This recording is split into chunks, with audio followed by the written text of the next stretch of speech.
pár měsícema jsem se vrátil do Čech. Chtěl bych pro vás pracovat. Všimla jsem si vás, byl jste venku v autě. Já jsem tam seděl. 2 hodiny jste tam seděl. Podníš? Já tam nevidím, že jo?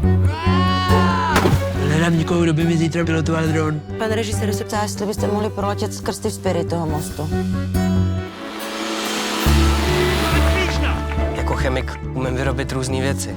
Taky lítám s dronem. Dokážu být hodně přesný.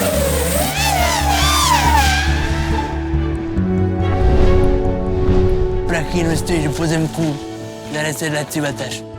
Ti vadí, že nemám kozy? Co? Mám velkou prdel? To řekni. Máš velkou prdel a nemáš kozy. Ty jsi debil.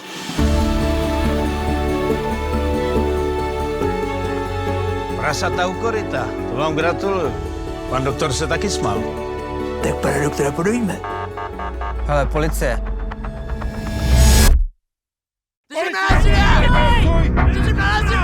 Máme dobrý právo?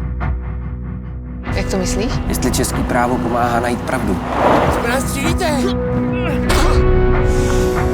Co na to chceš dát kameru? Kameru ani tak ne.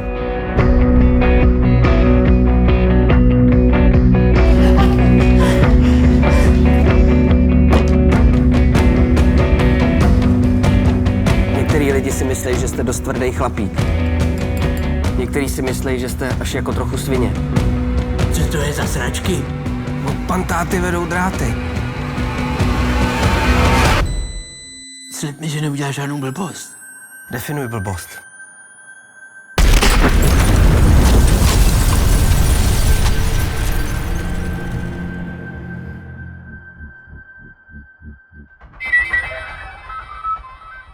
Na Semtex jsem jako Čech hrdý.